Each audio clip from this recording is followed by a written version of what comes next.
Zuko.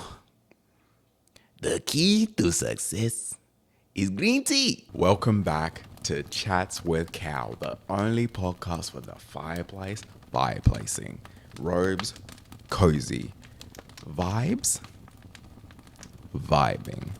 Now let's get straight into it. So this week, the crazy news that we're dealing with is Diddy.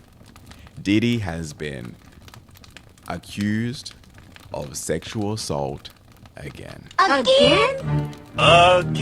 Now, this time it's by a former producer of his, Lil Rod. His name's Rodney Jones, but goes by Lil Rod. Apparently, this will take place during September of 2022, all the way through the last November. Now, he was alleging that Diddy was doing some things. He was groping his genitals, touch him in the anus, and would groom him for sex. And apparently, some of Diddy's responses would be like, hey, because he would walk around him naked and stuff in front of Lil Rod. And he was like, hey, this is just horseplay. This is locker room banter.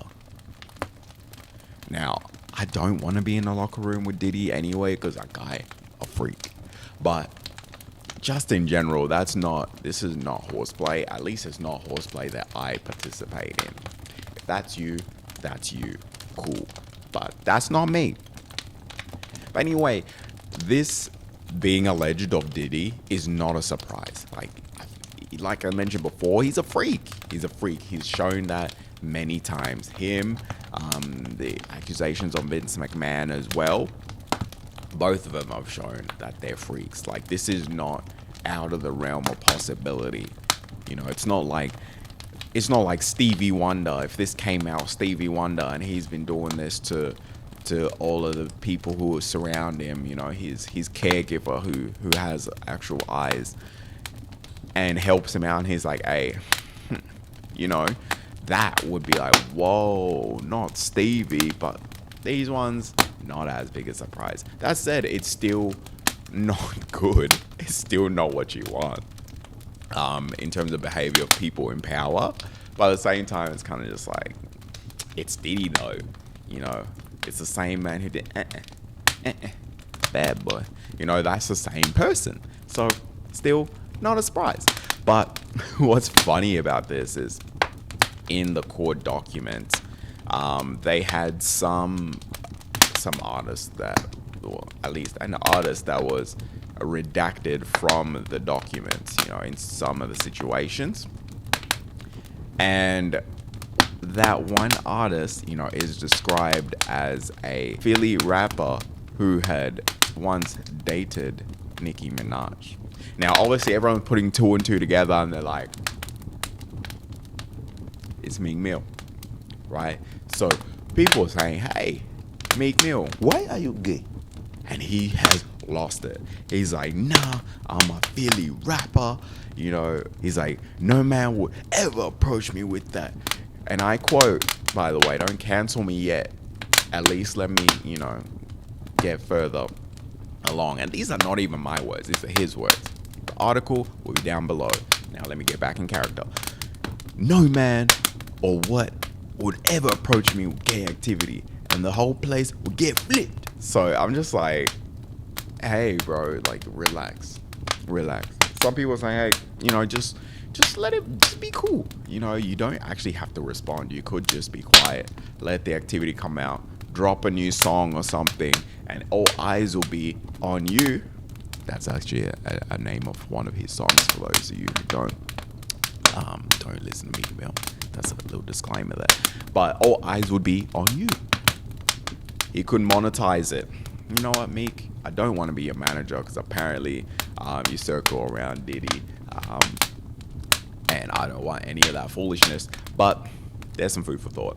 But anyway, that's that situation. And the other bit of news that I have for you this week: Pogba has been banned from football for 4 years. Now, Pogba's career has been a roller coaster, I would say. Roller coaster? More like a hill, right? Started off hot. I remember, his debut, and I was like, oh my gosh, we have something special, right? Then all of a sudden, after the whole Fabio playing in midfield instead of him, he said, you know what? I can go prove it somewhere else. Fair enough, he did. He went to Juventus and balled out from the jump next to Pirlo, who was next to him? There was one other person who was a baller in the midfield. Anyway, had a great midfield. He was balling. They won the Scudetto, I think, that year. And everyone's like, yo, Pogba. And what did we do? What did we do following, I think, 2 seasons over there? Or a season and a half, something like that. United, my United, for those of you who don't know, love Manchester United. They went, you know what? Hashtag Pog back. And we brought him back. And we were like, oh my gosh, social media was crazy. Everyone was like, yes, we got him back. We got someone who's going to be like somewhere between Yaya Toure and Zinedine Zidane Zizou. That's what we're expecting. We didn't get that. We didn't get that at all. Anyway, that aside, he's been banned. He was found with substances, too much testosterone in the first test. Then the second test, he was found with banned substances in his bloodstream. And they said, yo, we're going to look at this. They came back a few months later, which was, I think, a couple of days ago. And they said, look, you're out for 4 years. You're done, mate. You're done. You can't come back till 2028. Obviously, him and his representatives are going to fight this. But at this point, by the time you're done fighting, he's already like, what, 29 or 30 or something? How old is Pogba? He is 30 years old. So let's say by the time this is done, he'll come back at 32 of not playing real football. He's banned from professional football, so I guess he can play amateur if he wants, but it's not the same speed, not the same quality. So it would really be a waste. I just blame, his circle, because he was hanging out with Quincy Promes, who's now in jail. And for those of you who don't know, Quincy Promes, bowler from the Netherlands, he has been sentenced to 2 years in jail for pushing P. And not prosperity, pushing real drugs. So he's gone to jail. Now, obviously, we heard, for those of you who haven't heard, those stories about how, I think it was Pogba's brother or something like that was stealing his money. Crazy, because I think both of them were professional footballers as well. But yeah, stealing his money. Then this with the substances. It's really, his career went from started going hot, and then it just dropped. He started getting injury ridden with United. He left for free again to Juventus. Went there, barely played a minute. Was really long-term injured. He's trying to come back, and then this. So it's sad to hear, because there was so much potential and expectation behind him, but it is what it is. That's just the way the cookie had crumbled. But speaking of Manchester United, the biggest game of the year is here. Now, I know you're thinking, the Classico or the Milan Derby, or United versus Liverpool. Those are big. Let me take the Milan Derby out. No one really watches the Italian league anymore. But anyway, those are big, but this is bigger. It's not, but it's huge though. The Manchester Derby is this Sunday for those of you who are in the Northern Hemisphere.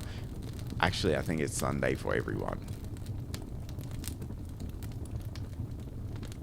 Check your local listings. But anyway, this is this weekend. It's huge. So, obviously, as we're talking about it, you're wondering, what do I think is going to happen? Now, I mentioned already, I love my Manchester United, but going into this game, because I know that City fans are coming into this game and they're like, all right. And they've earmarked this, knowing that, this could be a shellacking. This could be a smackathon.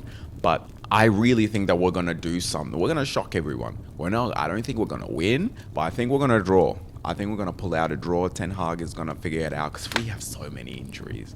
So many injuries. It's crazy. We got a holding mid playing left back.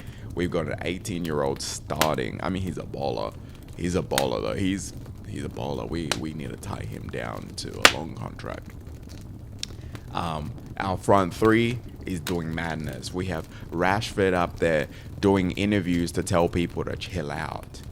Stop talking about me. I need to focus on my game. I know he's saying like I can take the criticism, but he's still gone to the media to tell him to stop, which is crazy. I think some of the things that they talk about Rashford, a little bit much, but at the same time, he has been poor this year. It's just honestly, he has been poor. Anyway, I think we're gonna pull out a draw. I think it's gonna be a scoring draw. I think it'll be, City's gonna have their regular 40 shots, but they'll only score 2, and I think we're gonna score 2 on the counter, and get the draw. Some people are calling this a sacrificial Sunday because they reckon if we lose to City and if they do what people are predicting, that Ten Hag will lose his job. But personally, I don't think he will. I don't think that's going to happen, and I don't think he's going to get sacked.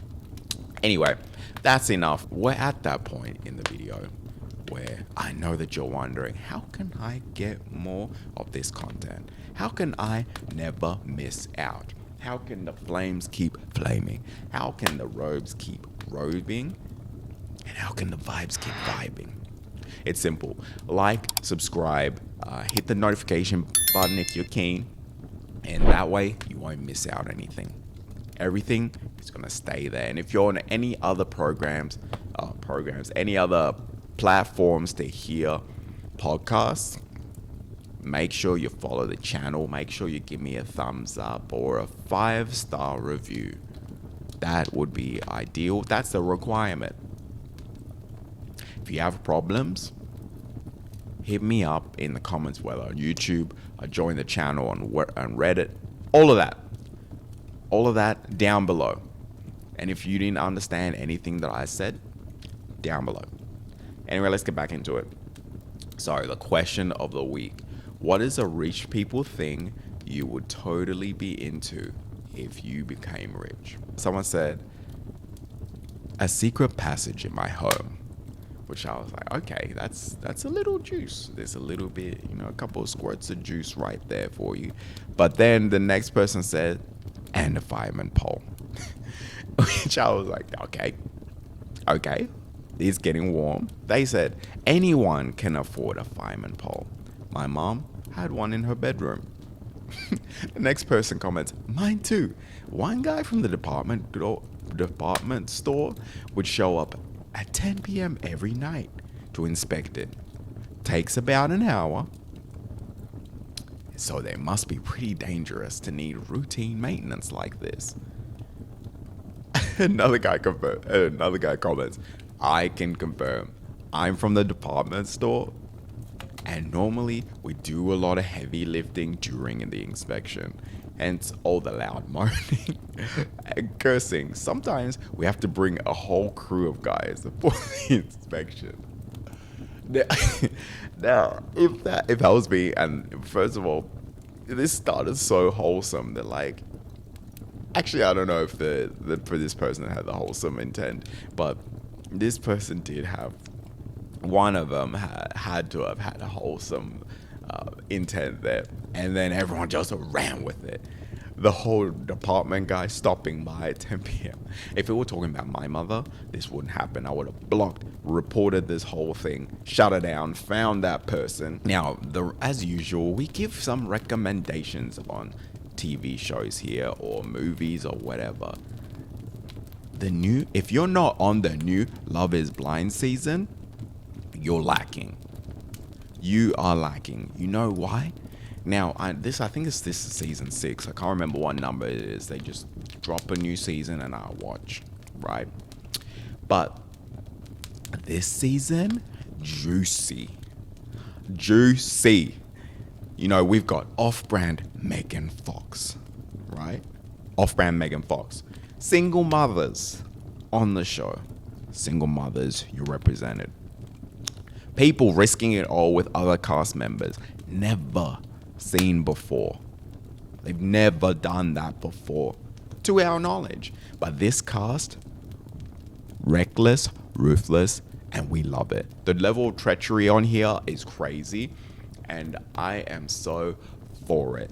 If you're not on there, you need to catch up. Thankfully for you, it's not over. The finale, I think, is next week. Maybe I might do a live reaction to it. Who knows?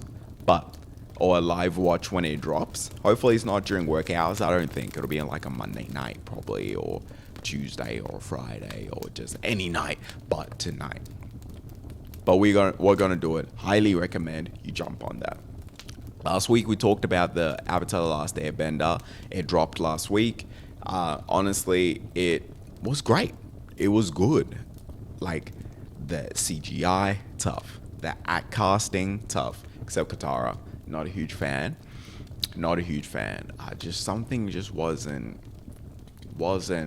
what I was expecting.